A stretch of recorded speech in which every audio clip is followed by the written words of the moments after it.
Hello everybody, my name is Ann Théato and welcome to the Psychic Matters podcast, episode number 15.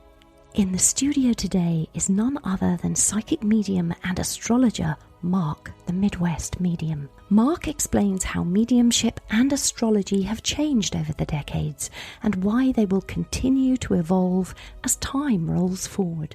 We can't do everything that the old mediums did, but we can't get rid of what they did either. In order to grow and evolve as mediums today and going into the future, we have to have a balance of understanding what mediums used to do, as well as doing our way, our unique way. How do we evolve? We have to be ourselves. We have to be ourselves and really take time to understand how we receive communication and also self-awareness with the human being. Not every medium is destined to do this for career or to teach it. And there's nothing wrong with that. There's millions of mediums on the earth.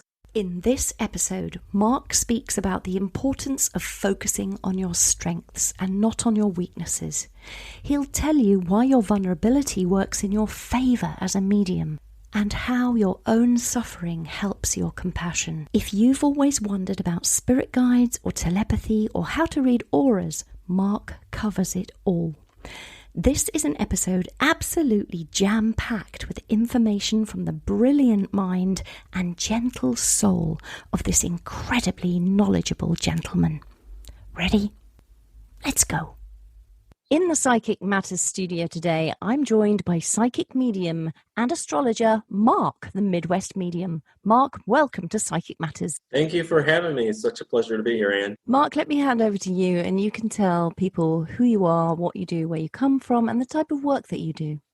So I'm a medium, a psychic, and an astrologer. My journey kind of professionally began in 2002. I am located in the Chicagoland area in the United States, hence the name Midwest, because that region is considered the Midwest of the United States. I started my career, oddly enough, doing palm reading. I can't say it went very well. In fact, the person that was supposedly going to hire me felt I looked too young because at that time I was 22. All of a sudden, the colors in her aura popped for me, which was the first time I've ever seen colors in the aura. And she told me immediately that she had to hire me. So I believe that was like a defining moment where I said, maybe I can do this for a living and maybe I can have my passion be a career. So. And what was that like? Sorry to interrupt you just at the beginning, but you say the colors of her aura popped for you. What did that look like? How did that feel? How did you sense that?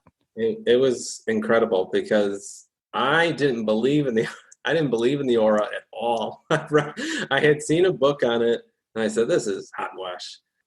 To my surprise, when I get there to do a reading to audition basically for a job at my young age, and I had to look about 16, to be there, to be rejected. And then the colors appeared to me. They were so vivid and they were so real. It was as if they were in the room with me. I mean, I saw them clairvoyantly, objectively. I saw orange and purple on this woman's aura. And she said 2 weeks prior to this, a psychic came in here and said my aura was purple and orange. And I was freaked out. So I was amazed. I'm like, oh my God, I can't believe, first of all, auras are real. Second of all, you can actually see the colors. And third, that I think this is going to be something that I can do to make some sort of living with. And it's certainly something that I had passion for. But between 2002 and 2011, there just really wasn't many opportunities to sustain an income to live off of. So I did normal jobs, and I even eventually got into clinical psych for a short, brief time. But I did everything in this sort of line of work. I did like the phones, I did chats, I did stores, centers. I've done platform. I've been on radio, television, you name it. And they're all very different. They all have their own set of challenges. But I would think out of everything, mediumship is really my number one passion. Astrology is the second place, and I do love astrology. But if I have to pick one, it's definitely the mediumship. But I can say this, and I'm sure many other people who are listening can relate. Anytime you use some sort of other tool to help you, it does strengthen your insights as a medium. And I do feel like astrology has helped me as a medium. And it also has opened me up to understand life a lot more as well. That is kind of the short, very brief summary of who I am and what I'm doing. Gosh, that's amazing.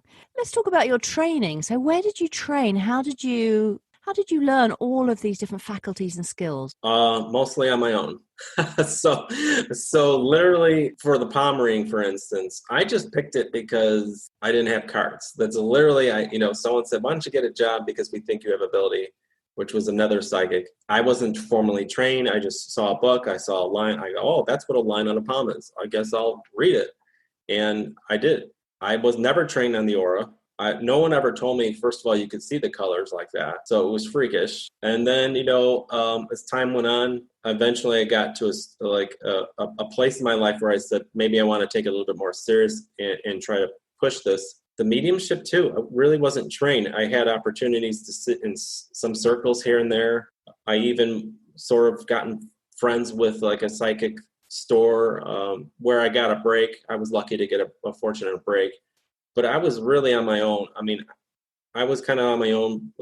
I call it a baptism by fire. Not many people do like go from nothing to professional just like that. It just doesn't happen.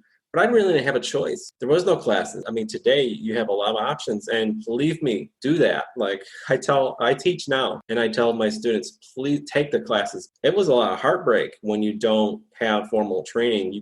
It's a lot of lumps. It's hard. They call it hard knocks of life. Well, you ain't kidding, because I mean, it's rough to have no training and no help and no real guidance, and then sit in front of strangers who are very skeptical and, not really go easy on you. It's not a real fun experience. You want a little bit of some sort of gentle sort of guidance along your way. How did you keep going and not get discouraged? Well, I was here and there. I was discouraged. I did meet other professionals that were psychics and mediums there was a lot of them that were able to say, you do have ability, keep going. And some of them would basically kind of chat with me informally. Most of my help, though, for my struggles, I got read. So I would pay for reading. And I would say, oh, I like this type of style. I like that type of style. Not a lot of people do that, though, and especially today. I don't like a lot of my students say I've never had a reading. I go, you should get a ton of readings from a ton of different people from all around the world. And then you can see, oh, I do that. Oh, I don't do that. Oh, that's me. That's not me. And you can compare and contrast. And really, that's kind of how I molded myself as a reader, because you can be a psychic and a medium, but it's different than actually presenting readings, because you have to have sort of an organization to your methodology, presentation. You have to put the client's interests and their emotional needs. All that stuff, takes a while. I kind of got my understanding of what a reading was, the structure and all that, just by being read from other people. That's honestly that. But later on, and I had other mediums, and there's a lot of them, so I can't name them all because they'll get mad at me if I don't name them. And they've said, oh, keep going. Basically, you can do it. And so that's really all you need. I feel like if you just have this acknowledgement that somebody's listening, it's really the best gift you can give them. Sounds to me like you had always had a great faith in your own ability to do the job in the first place. Well, yeah. So that started at 3 years old. So when I was 3, I remember it. I'll never forget this. Hopefully I never forget it. I remember I was 3 years old taking a nap. It was 5:00 at night. It was winter, just when it gets dark. And I sat up in my bed. I looked out into my father's room, and there was my grandmother, and she was in spirit. And I was like, I was totally captivated, completely captivated. I saw her objectively, clairvoyantly, as if she was in the room. But she was about a room over. So she wasn't in my room, but right at the foot of my dad's bed. Like she was really there in person, in flesh and blood. As if she was a real person, flesh and blood. So I was like, oh my gosh. It was strange because I remember at 3 years old saying, she's not verbally talking, but she's talking. And now I know that to be telepathy. Now I know that to be clairsentience as well, the feelings, and also with the thoughts with telepathy and the clairsentience with the feelings that she was giving me. Because her jokes, like she was giving me humor, and I couldn't formulate this. I just was happy and I was laughing. And when I look back, I go, my gosh, my grandmother at 3 years old was training me in mediumship. And I, of course I went to my parents and I said, this is happening. And they kind of said, we don't think so. So I was kind of on my own. I was always on my own with this. because Did they say we don't think so because, oh, bless you, you've got a good imagination? Or was it because they didn't want you to talk about that kind of thing? it was imagination mostly. I have family members that don't believe that it's possible for mediumship to exist. My father really, I think it was like it's too good to be true. And so, you know, he was kind of a tough guy. He was an iron worker. He had a really rough job. And he just said that's not possible. He believed in ghosts, but he could not believe that his family loved ones would ever visit and be able to talk to. And he had his own evidence that he never shared with me. You know, things appearing, apports, that's the word I was looking for, and stuff like that. And he never would share it, but would share it with his siblings. And I found out later, I'm like, oh my gosh, my dad had a lot of evidence of the spirit world and never gave it away to me. But I would hear her at 8 years old stomping upstairs, boom, boom, boom, boom, as if someone's like stomping on the floor above us, because we had 3 stories. And I would tell all my family members, I'd say, don't you hear this? Don't you hear the stomping? It's like someone's like trying to kick their foot through the ceiling into that's how loud it was. And they're like, we don't hear anything. I'm like, what? How's this possible that I'm not just kind of hearing it, I'm hearing it. And then I realized my clairaudience was just kind of jacked up at that moment because I was a kid and I didn't really use it. I say like this ability, if you don't really use it, kind of builds. And then it erupts, and then you have this amazing stuff, and then it gets sort of like a tank of water. It gets used up, and so it builds up again, and bam. So I had those moments, and I distinctly remember how I was different, because at 8 years old they broke the sound barrier. There was a jet that flew so fast it broke the sound barrier. I heard that as if someone was yelling in my ear. I mean, it was real loud. And I said to my parents, I repeated their entire conversation. They were in the kitchen. I was in the living room. So I was using my ability that way. And they were like, how does he hear us? We're whispering. Then secondly, they said to me, why did you drop that box on the floor? And I said, I didn't drop a box on the floor. It was the sound barrier that was being broken by a jet that was, miles away. We're talking hundreds of miles away or whatever. And they said, no, it sounded like you dropped a box. So I realized, oh my gosh, their level of hearing the sound barrier is like a tenth of what I heard. So my clairaudience could hear in the physical world, and then I could hear them as if I'm in the room 2 rooms over, them whispering as if I'm right next to them. It was freakish, but that was the discerning moment. I go, okay, here's an example of something in real life, breaking the sound barrier, where I hear it like it's going to hurt my hearing and ruin my hearing. It was so loud, where they're hearing it like as if somebody accidentally dropped a little box on the floor. Yeah. So that moment I go, maybe I'm a little bit different than these people. Wow. At 8 years old. Yeah, at 8 years old. And then it would quiet down like most teens. It kind of quiets down, and it came back again about 18. And then again at 20, I was read by a famous psychic detective. His name's Bill Ward. Bill Ward. I didn't know it. Something came over me to go to him. Something came, but I didn't know why. But it was just a knowing, He read me and predicted so many things that at the time I thought were ridiculous. He said that I would get into martial arts, which I thought was kind of dumb. He said I would specifically get into Taekwondo.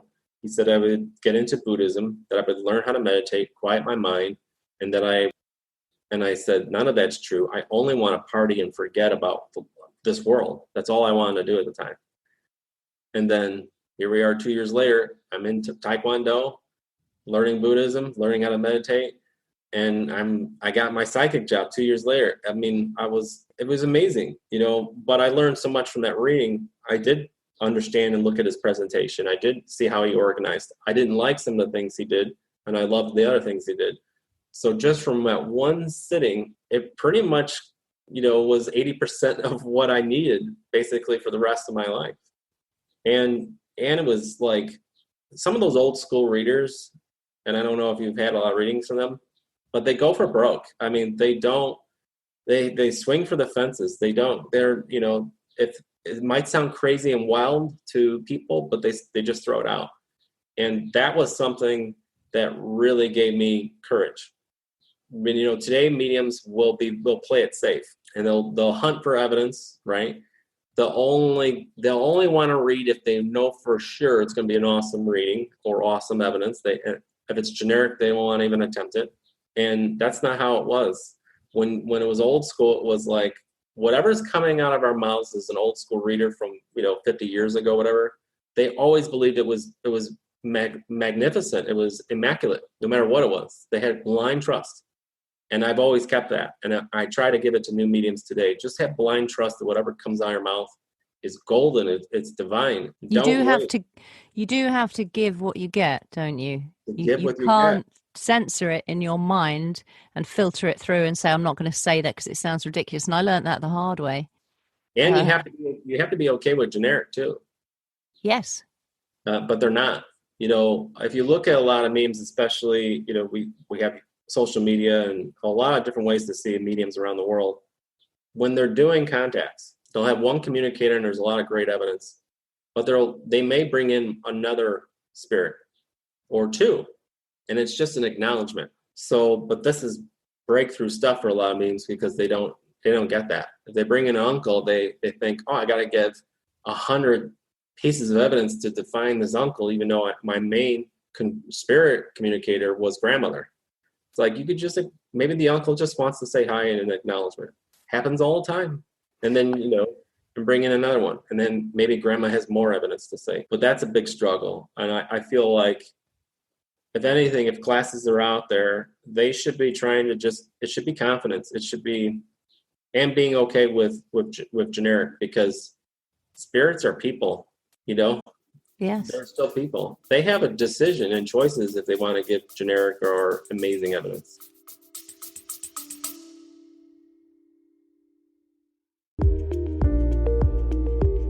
Eye-Opening Moments podcasts are real-life stories of adversity, encounters, and perspectives.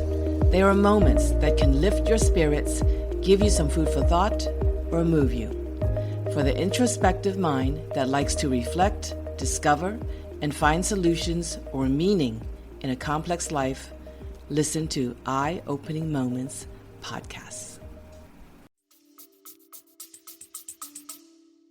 You have to be fearless as a medium, don't you? You have to just be completely fearless and trust. Don't trust the human beings. You trust the spirit world. Absolutely. I mean, it's brilliant, because what is a no anyways? If I say to you, if I describe to you your relative and you say no to it, how do we know that's a real no? Maybe the person receiving the reading doesn't know or forgot, and it's not really a true no. Trust the spirit first and the person getting read last.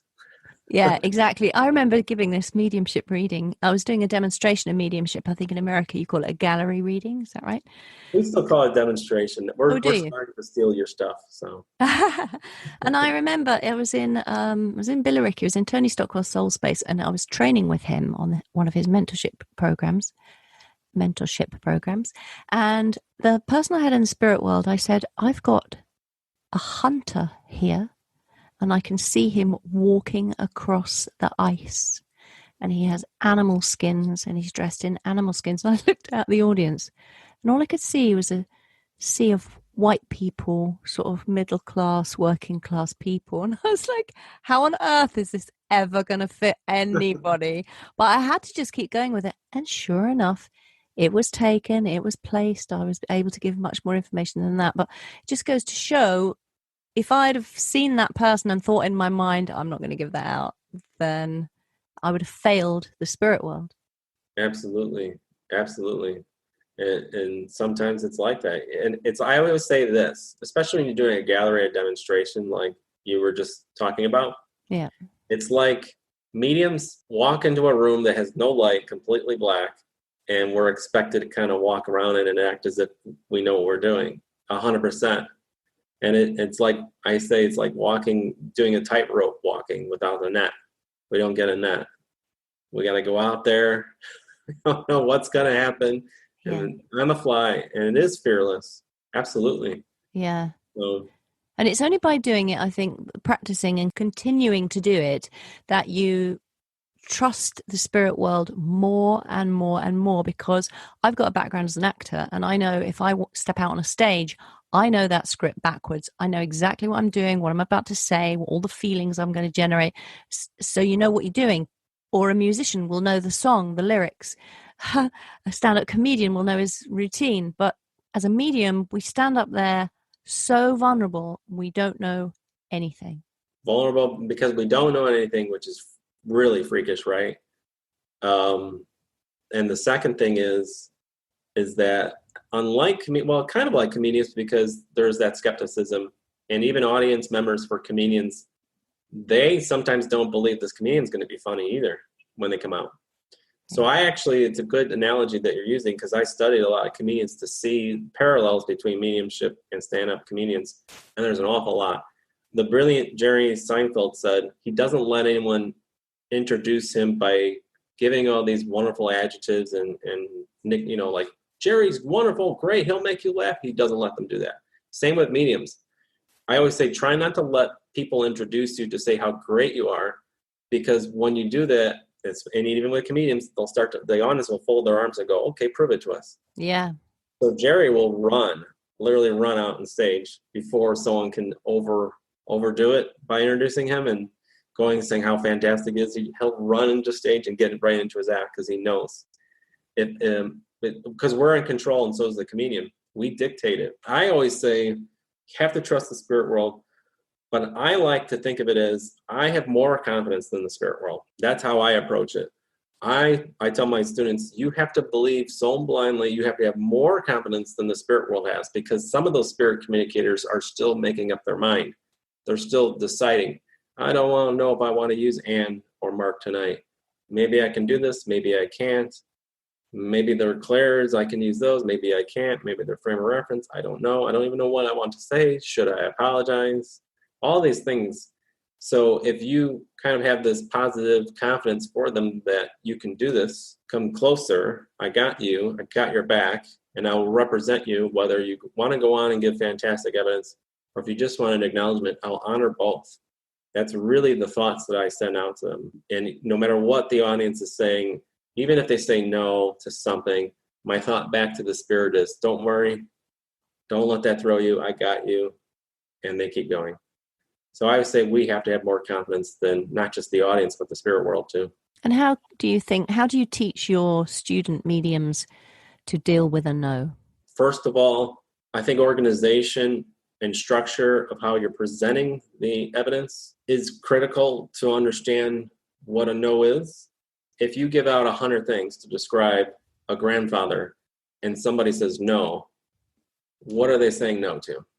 Did they say no to the color pants he wore? Did they say no to the shoes he was wearing, or his hair color, or his glasses? So I try to get them not to just go on this sort of treadmill of evidence and bombard somebody. Either you go one by one or a few things, and that way you can kind of see and navigate through those no's. But first, we don't know always what a no is when we're getting it. And I always say mediumship isn't perfect. If I describe you today or a spirit today, and let's say 9 out of the 10 things were absolutely correct, and they're super detailed, but one thing doesn't make sense, don't throw it out. Don't say, like if I'm a carpenter, but I wore blue shoes my whole life, and I did headstands before I got into work, that's pretty unique evidence. But I said, his car was red, but it was really brown. Are you really going to throw away that's the grandfather? And it's not my grandfather. He drove a bro. I said, we got to use common sense too. Yes. It's not perfect.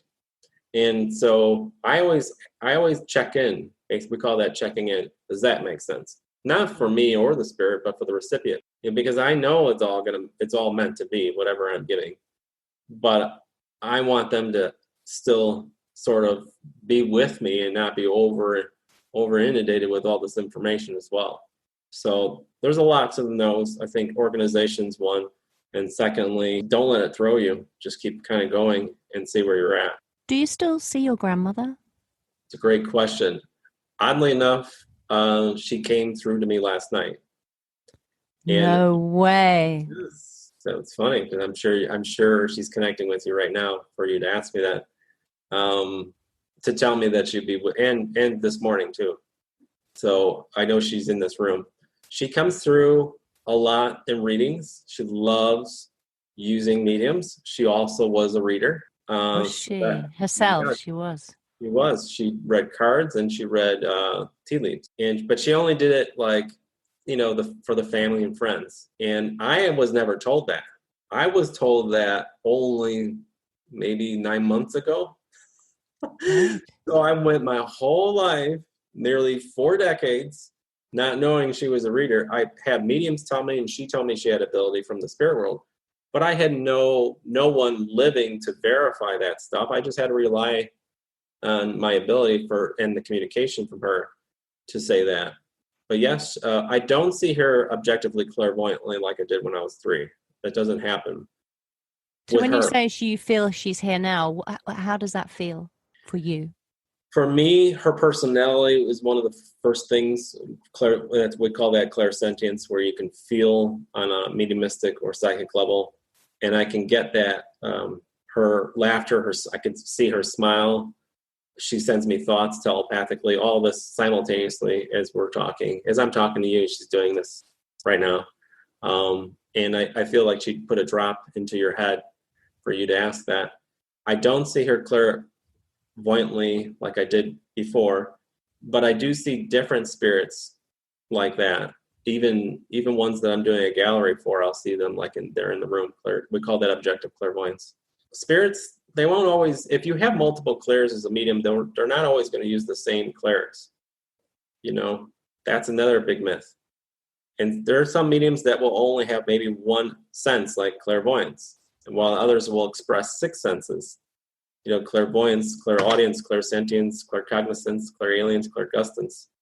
That's a lot of things to say for people that don't understand what the clairs are. Could you explain that for those people that may not know? So there are 6, at least 6, and there might be more senses mediumistically that the spirit world could potentially use. To see is clairvoyance. So when we see some, symbology in our mind's eye or actually see a spirit, that would be clairvoyance. Clairaudience is to hear internally, externally, subjectively, objectively. To feel, some people feel medical ailments, some people feel personality, and some actually feel energy. That's clairsentience. Clairalience is to smell, when you're smelling perfume or cigarettes from the spirit world. That would be clairalience. Clairgustance is to taste. And in fact, the first time I knew I had clairgustance, I was invited to do a paranormal ghost hunt in all these mansions. And they took me into a room and I tasted pennies. And it felt like that. And I go, there was 6 homicides. Because to me, blood tastes like pennies, that copper feel. And they said, absolutely, young man. How did you know there was 6 murders here? And I go, if I was to explain it to you, we'd be here all night. So then the last, of course, claircognizance, which is if I believe there's one clair that we might possibly have, which I can't prove that, it's just theory, it could be claircognizance. I know there's a lot of people that want to say it's clairsentience, but I know there's not. I know mediums that are not clairsentient, so it's not that. Claircognizance is to know. And I think under that umbrella, we have modern day, new age, and all these other people that call themselves channelers. I really think that's claircognizance. Also, telepathy is sort of under that umbrella of claircognizance. It's just a kind of a more defined, more psychic versus mediumistic with that. But you do use telepathy with mediumship too. That's a lot. And again, we shouldn't be training mediums to forcibly say you can get all these. We want to focus on medium strengths, not their weaknesses. Yes. And then a lot of classes that I see, they're trying to force mediums to be something they're not. Instead of, let's look at what they do, let's look at their strengths, and how do we further unfold them. There are some clairaudient mediums, but not everyone's clairaudient. Some of your clairs may be here for a year and then get quiet for other years. And it's not right or wrong. Just because someone doesn't have 6 clairs for their mediumship doesn't mean they're a worse or inferior medium to another one. It's just the spirit world needs many, many mediums. It needs this. Your unique story is what they need to say hello again.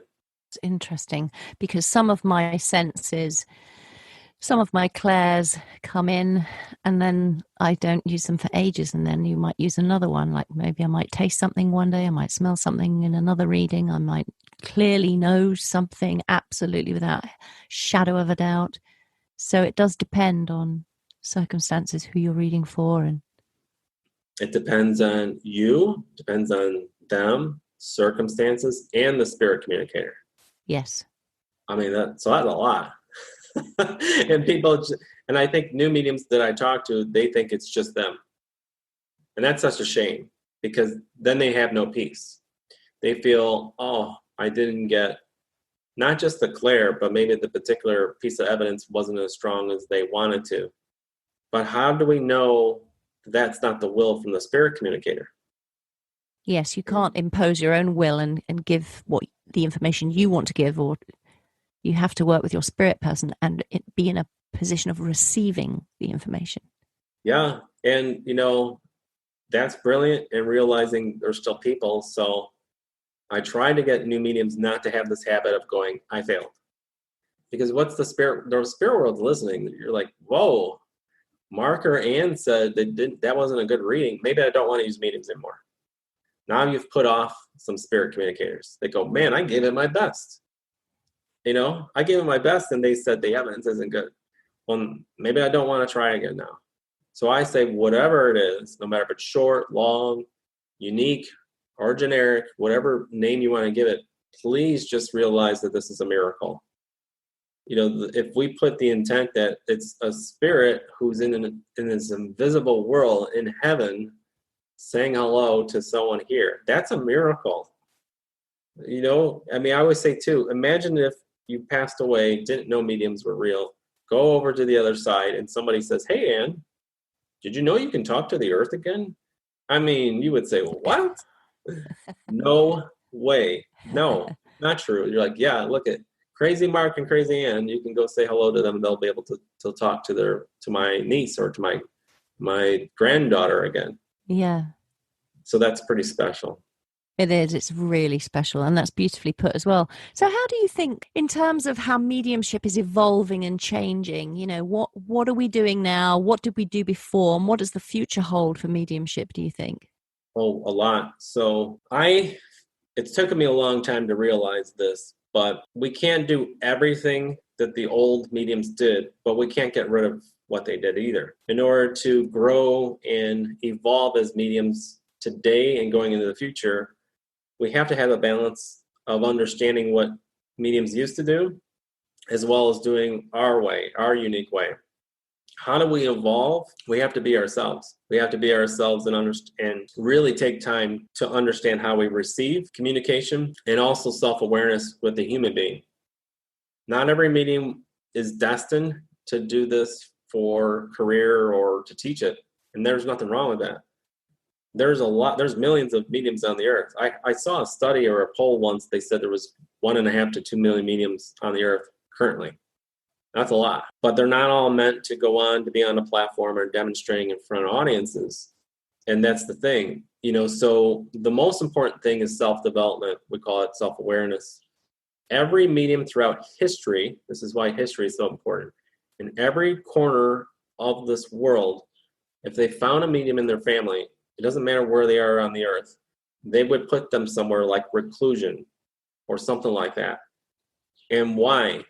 So they can get quiet. Why is quiet so important? Well, it teaches you to listen. And as a medium, you have to listen because it doesn't work any other way, right? Secondly, understand them as human beings, a shadow self, their insecurities, what they don't like. If you're not good at drawing or painting, if you're not a good singer, there's nothing wrong with that. You need that because it strengthens your strengths. We understand what we love by what we don't love, so suffering, it helps compassion, the inter-art. Every medium throughout history has told us this, but I felt when I came into this line of work, that wasn't being promoted.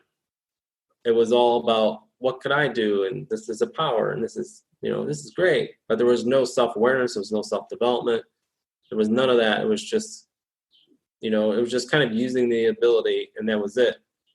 But that's nice, but it won't sustain you for the long haul. So self-awareness, self-development, knowing yourself, what is your passions? What are your hobbies? What are you looking for in relationships? What are you doing for your health? And being okay with the fact that you're not perfect, and whatever you're not good at in your life, whether it was math or if it was fixing cars or if it was whatever it was, you remember those things, because it really helps you to really look at, especially as a medium, you have this ability that you're basically part of a miracle. Well, who cares what you're bad at, right? Who cares? You don't see the opera singers, or even your analogy of actors or stand-up comedians, beating themselves up at night, if they can't do math, or if they can't wash the dishes as good as their partner, or whatever these other things are that we all as human beings do. I mean, if we're really going to evolve in mediumship, we have to go back to really getting quiet with ourselves every single day. Whether it's going out in nature or going into your room and getting quiet, there should be there to understand the human you, and then have spirit be able to talk to you too. Because the human and the divine have to agree. It can't be, I'm doing this because my spirit guides told me to go on the platform. No, that's not true. It has to be you, the human being, that says, I want to be a platform medium because I love it, because it speaks to me. Not because it'll make me money, not because it's a competition, because you'll be at a roadblock the rest of your life if you do those things for that as motivation. So self-awareness, developing and transmuting the shadow self, then figuring out how different you are, how unique you are as a medium. If you stay true to those things, will continue to evolve. What do you think the future holds for mediumship then, Mark? I think it holds this sort of bridge between not just skeptics and cynics with mediums, but I think mediumship will start to evolve in a way where it's less about the fire and all that. There's a little bit more substance. There's a little bit more about the compassion and how it can help and how to inspire people, and less about the secret passwords, and less about what was their favorite hobby in 8th grade and give me the lottery numbers. A little bit less about that stuff, more about the education, the realistic expectations of mediumship, that it's not perfect, that it can be very helpful, not only to help you over grief, but also inspire people to also be themselves. Because even if you're getting a mediumship reading and you're not a medium, being part of that process is inspirational, that you might want to go on and be a writer, or you might want to go on to be a chef, whatever that is. That's the unique thing about, I think, being a medium, is that you are vulnerable, like you mentioned earlier on a platform. And some audience members will say, I don't know where I stand on this mediumship thing, but you were able to do what you do and your talent. Now I want to do it. Now I want to do my thing. I want to be an actor, or I want to be a chef, or I want to be a painter.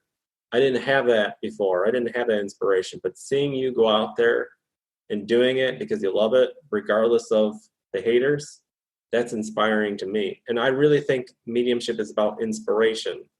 I know not a lot of mediums believe that. They believe it's to prove that life continues.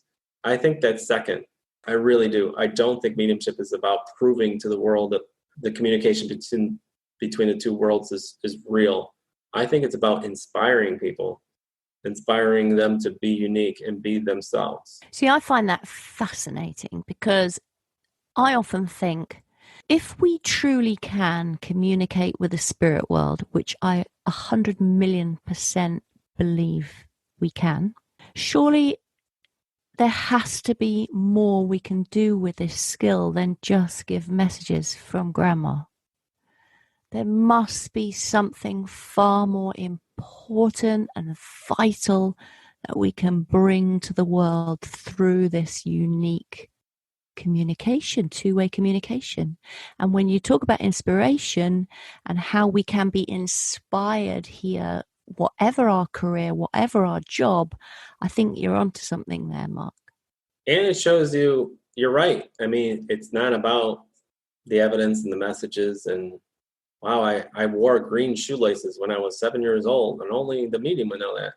It's not really that. Why is, grandmother communicating with you? I have a sibling that says, well, I never met that relative. And I say to that sibling, I say, if I was in the spirit world and I had a grandson or granddaughter, I would move heaven and earth. I would move heaven and earth to say hello, no matter what, even if I didn't meet them. I know I would. Maybe you're different, but you're not over there. So when you get over there, it's a little different. If you're over there on the other side and you go, I can help the earth again using this medium to show them I still care, that means big picture is we're supposed to care. If they're on the other side, which we all kind of say is this wonderful place, and they still think about us, what does that mean? The big picture is we really are supposed to get along. That's the true inspiration, that this planet has to be humanitarians at some point. We have to get closer to that. And I think that the other component to being a medium is being a humanitarian. And I really do think if you look at history of all the interventions from the spirit world, going back to Joan of Arc, even in World War I, World War II, there was intervention from the spirit world to mediums because it matters. This world matters. What we're doing in this lifetime matters. I was taught and told from the books and from other professional psychics when I first got in that life for mediums and psychics, this is just like school. That's all it is. And they were very adamant about never reincarnating because they said this life in the physical world, just school. It's not school. It is school. You can learn, right? But this is important. It's not just, well, I'm here and I'm just waiting out my time and I'm going back to heaven and that's it. If they're intervening, if they're using us as mediums, that has to mean this life matters much more than just, let's just get through it. It was such a heartbreaking thing for me to hear from others reading books. It's in books from, some other psychics that came before me and there are ones, and I get it. But you're right. I mean, the inspiration to do what you want to do, play out your passions and your strengths, but also try to love one another or at least get along. I think that's really why they intervene on a big global macro level. I think that's really the true intervention there. That's beautifully put.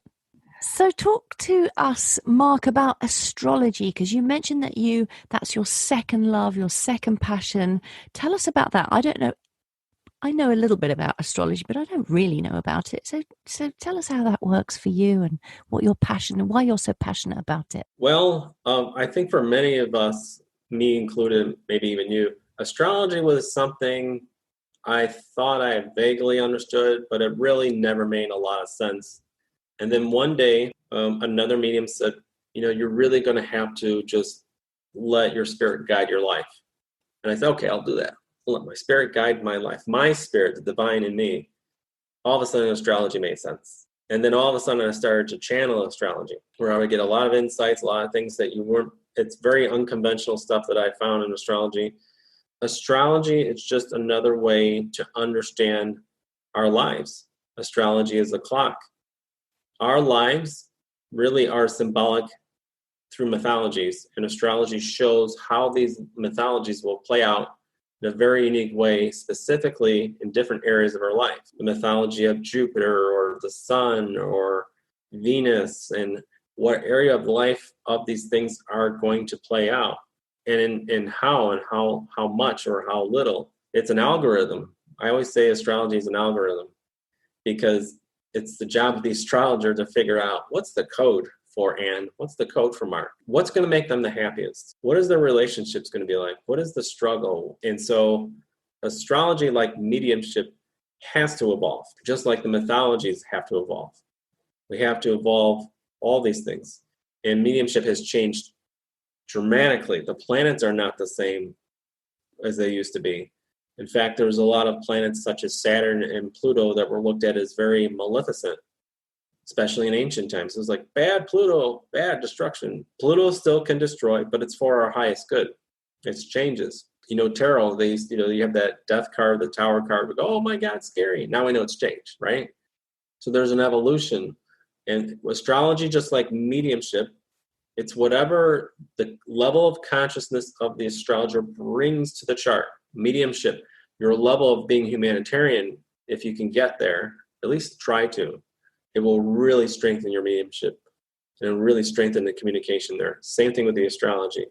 If you can kind of do some self-awareness work on yourself and incorporate a little bit of that compassion with astrology, looking at things objectively, not subjectively, to say, let's look at this from a higher source, because they say the greatest form of intelligence is to observe without judging.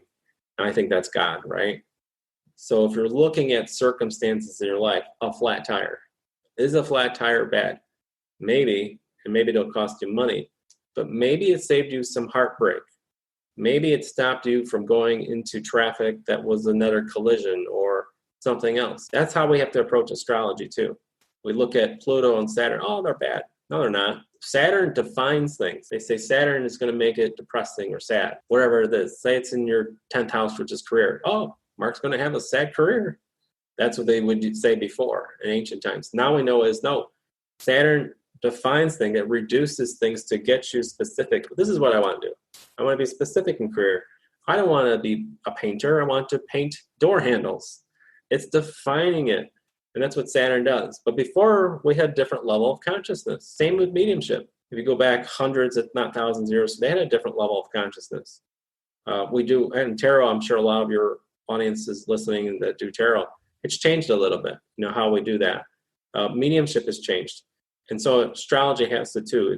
It's this constant evolution. I have no idea what's going to be like 1,000 years from now, astrology, but it's going to be a lot more intricate. We're really new to using asteroids. That's a new thing in the last half century or so. So that's a really new thing to broaden it. And because honestly, scientifically, we've only known asteroids over the last, couple centuries as well. A lot sooner than, they're a lot newer to us than the planets are. Recognizing them, naming them, and all that. There's the mythologies in asteroids is out of this world. We give names of gods and goddesses through Roman and Greek and Egyptian to asteroids, but we also give names because whoever found and discovered the asteroids would name them after their kids or their romantic partner, and you can put those in charts and mean something to the person getting read. So it's wild, it's endless. Just like mediumship is endless, astrology truly is endless of where it could take us and to understand ourselves. But the same time, it's not perfect. We call these things occult. It means secret. It doesn't mean you're going to get all the secrets. It just means secret. So it's not easy. Even for us who can see the unseeable, we're not going to see everything. And it doesn't matter. Like what we see as mediums and astrologers is good enough to get us where the person needs to be. That's really it. If somebody then, for instance, me, and probably many listening, want to delve into and explore astrology, it seems to me like such a vast topic. I wouldn't even know where to begin. And also I feel a bit disheartened even looking into it because it seems so vast. What's the point? I'll never learn it all. So where do we start? How do we get to know more about astrology ourselves? I have a different approach. I say start wherever you think it's fun, wherever that is. Okay, if it's the sun or if it's the planets, start there. Okay. What brought you into astrology in the first place? What was fun about it? So if you're like, well, I thought it was cool that, Jupiter and Pluto mean something, then start there. Dive into that, through your own research, through your own education, and, explore that. And that might take you to the other stuff. Start where your heart is, because that will be sort of this driving force to figuring out all the other stuff. But don't start where somebody else is telling you, because it'll never go right. Start where you're interested at, and then it'll grow. Just like mediumship, if you're clairvoyant, you don't start with clairaudience, right? Because if the spirit world appeared before you, you saw it. So you wouldn't say, I can't hear you. You would say, wow, I can see grandmother, I can see grandfather. Same with astrology. Wow, I thought that was cool that the sun means confidence and it's our goals and it's our driving forces, who we're becoming. That's cool. Or my mom, who will always say, I'm so attracted to the moon. Look at the moon, study the moon. Why do you like it? what is about it? Just explore that, and that might take you down the rabbit hole to further understand it. But if you do it somebody else's way and start where they started, that's where the frustration comes in. That's so great. Then it seems like a chore. Like, but the way that you put it there, you're like, of course, that seems so simple. Why didn't I even think about that? I can't listen. I was never this wise. So don't. Oh, this is all. This is all trial. This is all bad. Like I said, my career as a psychic medium and astrologer is baptism by fire.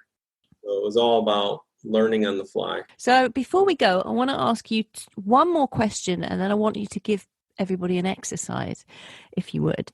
The question I want to ask you is, your grandmother, who's present here, I sense her as well throughout this podcast. When she comes around, do you look upon her as one of your guides now, or is she just a helpful family member? She gave that to you, didn't she? Yes, she asked me to ask that ages ago. I was waiting. We double linked, Ann, during this podcast because she told me she gave that to you. So interesting enough, another medium brought her through, and it was a renowned medium, and said, I believe your grandmother's not just family, but she wants to act like a guide as well. So she wants to actually do both. So this is a great question because, again, starting out back in the late 90s and early 2000s, I would read these books and they would say, Mark, spirit guides cannot be family. They are spirit guides and they are so awesome and unbelievable. They're spirit gods and your grandparents can't be spirit guides, all this stuff.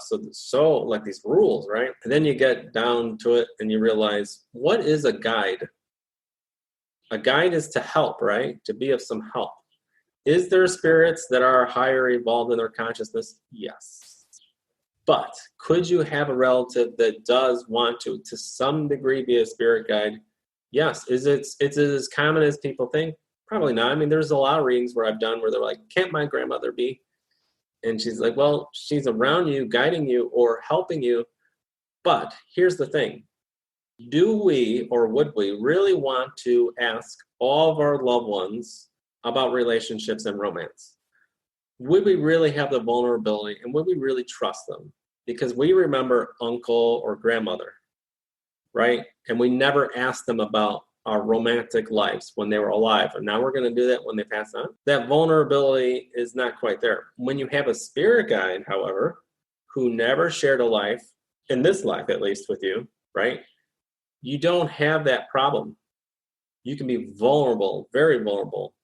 So although it's nice that they're higher evolved, some of these spirits that we call spirit guides and all that, and they do have a more philosophy and insights probably on a deeper level, but I really think it's about the vulnerability that I can go and ask about career or if I want to, or about romance with someone who doesn't have any family ties to me, because I won't ask uncle or the grandmother while they're alive about some of these questions. I'm really not going to have such an easy time doing that while they're passed on.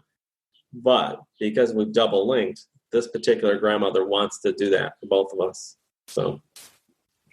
Wow. Amazing. Well, thank you, grandmother. What did you call her? Granny?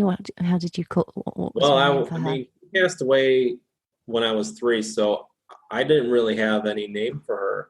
Right. Well, when I see her, I just I don't give her a name at all. I've never really have. Right. I just kind of smile. I go, it's you. Really. So that's an interesting. Yeah, I never have addressed her as her formal name is Esther. But I never call her by grandmother Esther or any name. I just kind of go, it's you. Yeah. I know her by the soul, Yes, it's the feeling and the feeling. The knowing of her. So, Mark, would you set can I ask you to set an exercise for people to try at home? Because at the beginning you talked about seeing people's auras. This is a good one. So I say, trying to think of a person right now, those of you at home listening, and pick a family member or someone close to you that you think you can't see their aura. Think of that person. Just if it's mom, if it's dad, if it's uncle, if it's brother, sister, or if it's a romantic partner, just put a word in your head and think of that person. And just as you said, I can't see their aura. Right. Now, visually in your mind or say out loud their name and whatever color comes to you initially, just keep it. So just say the word mom or Susie or Michael, whatever it is, and whatever color comes in, bam, just keep it right away. Even if it's a split second, just go with it. Now, some of you that just listened to this saw it. Some of you did not see it. Some of you felt it. Some of you know it. So if you're like, I didn't see the color, but if I say, well, what did you think? What does your gut say? Oh, green. It's green. Some of the people close to you, you won't be able to see their colors because they're too close to you. So even though some out there are listening and they can see colors in the aura clairvoyantly, there's a lot of audience members that can't see colors clairvoyantly. They just claircognoscently know color people. There's a lot of psychics out there and mediums that just use clairsentience and claircognizance to read the colors. You can feel colors. I know it's strange to say that. To say, I feel red in somebody's aura. They do. What can you say? They just feel it, clairsentience. And some of those people who feel color are just as remarkable, if not more remarkable, than those that can see it. So that's a huge misconception about the aura, that you have to see it. And there's a lot of times where I don't see, feel, know the color of somebody's aura. I don't need the colors to know how to read them. But it's a nice little add-on. So that's a really great exercise, especially for somebody close to you that you will say, I can't get any color for this person. Just get their name, and instantly, if you felt, know, or see the color, go with it, write it down. And then the second part to that is sit with that. If you got green, whether you knew it as a thought, felt it as green, or saw it as green, write that on a piece of paper in just 3 minutes, 5 minutes, whatever it is. Just sit with a short period of time. And what does that mean to you? To you, not what the book says. Forget the book. Colors are not universal. I know a lot of people are like, colors are universal. Really? Because here in America, white is used to celebrate, and it's a positive. But if you go into overseas, they use white as grieving. They use it for funerals and wakes. So we do have this contrast. We don't always agree on colors. Green to Ann is not green to Mark. And that's important because your spirit gave you that color. If Ann gets a reading today and someone says, oh, Ann's aura is blue, and then Mark comes along and says, no, it's red, it doesn't mean one was wrong. Their colors are not universal. And this is very controversial, but it's true because my spirit and my soul gave me that color for Ann, but another person's soul and spirit saw something else. And you have to be both right, because I'm sure there is, because they can offer unique insight for Ann that could go on to be very helpful for her as well. That's fabulous. Thank you so much. I'm sure people will be trying that all over the world. That's fabulous, Mark. Tell us where you can be found on the internet. People want to have a reading with you. They want to get their astrological chart drawn up by you. So tell us what you're offering, if you've got courses coming up. So I'm always teaching, and I'm teaching right now, and I usually teach every single month, 12 months out of the year. I teach beginning mediumship, advanced levels, even professional levels of mediumship and psychic development. I will be teaching astrology at some point. So all the stuff can be found on my website at markthemidwestmedium.com. My email address is on the website. You can contact me there. I do offer a lot of different types of readings as well, all through Skype for anyone around the world. There are psychic and mediumship readings that I offer as services. And I offer a lot of different types of astrology readings as well. So if you're willing and able, please contact me through there.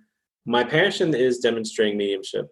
So, that's what I really love to do, whether it's in front of an audience, in person, or whether it's virtually or whatever it is. And I know, Mark, also that you've just been on television, and tell us about that.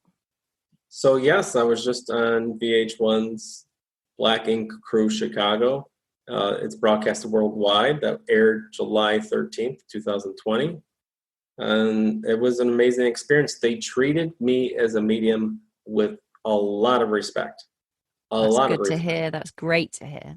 Yeah, that was one of the things that I just kept saying to myself. People were asking me, like, what am I thinking? The only thing I thought of the whole time was, I can't believe how well I'm being treated. But as a medium, I wasn't told anything. It was called a double blind, or I call it a double blind reading, where the person doesn't know me and I don't know them. And that's usually how we do readings anyways. But to then have to go and perform that and illustrate that, and then it being broadcast to millions of people around the world is a different level of stress. It was a fantastic reading, I have to say. Your work was beautiful to watch. It was incredible. Thank you. I really appreciate that.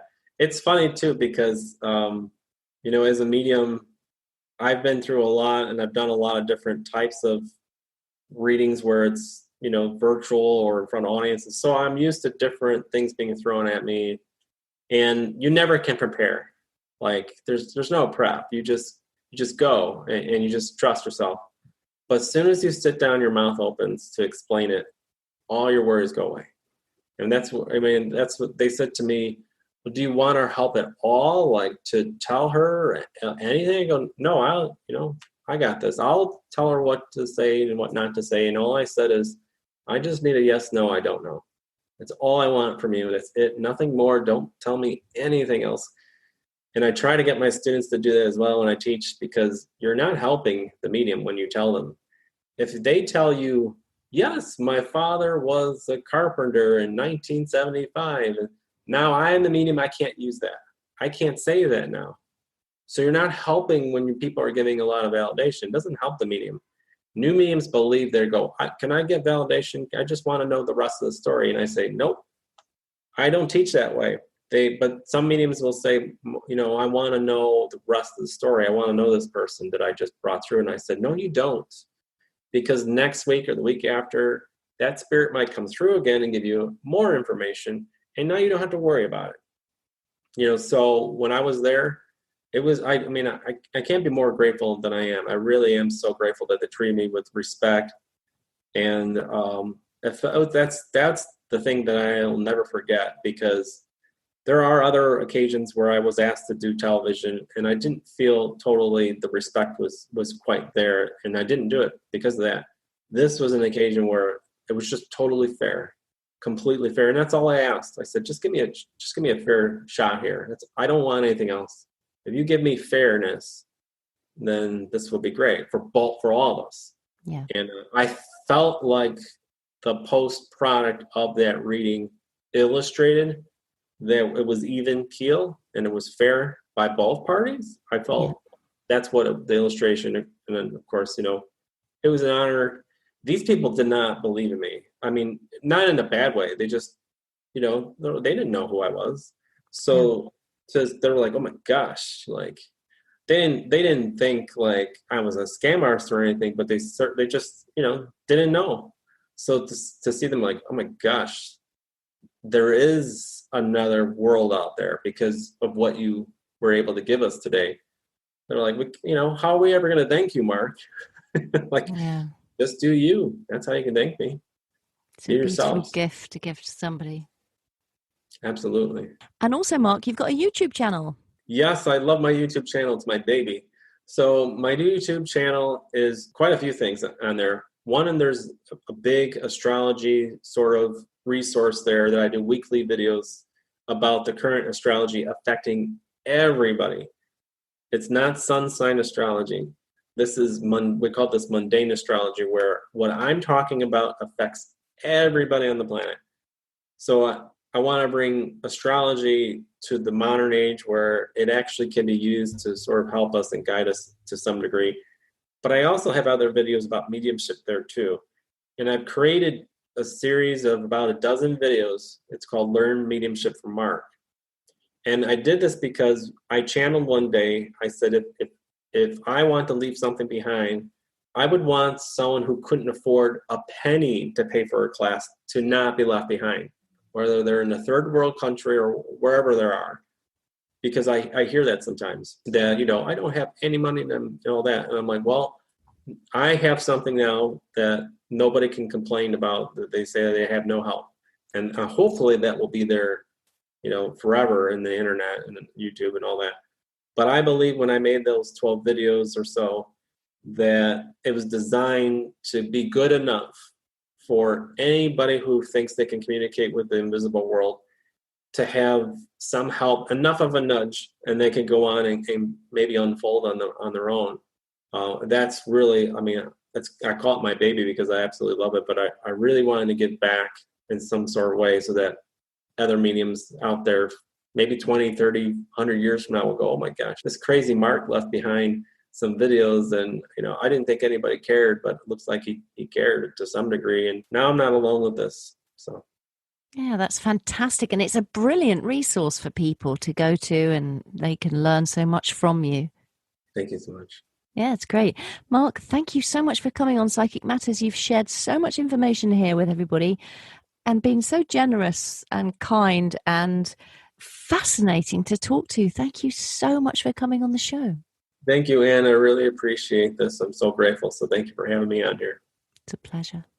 Well, that was psychic medium and astrologer Mark, the MidWest medium, doing some incredible work out there in the world. All the links and resources mentioned in this episode can be found in the show notes, plus a full transcription, and those are over on my website, www.anntheato.com. So head there and you can pick everything up.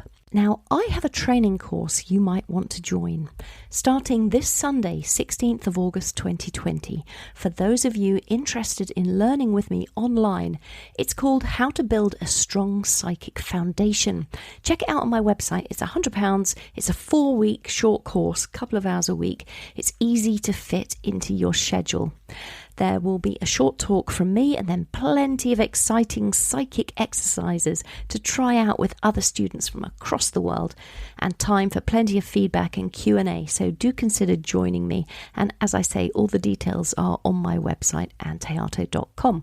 And for those of you listening to this in the future who might have missed out on this particular course, do keep an eye on my website where I will be announcing all of my online courses, and I hope that you will consider joining me on one of those. It'd be great to meet you guys.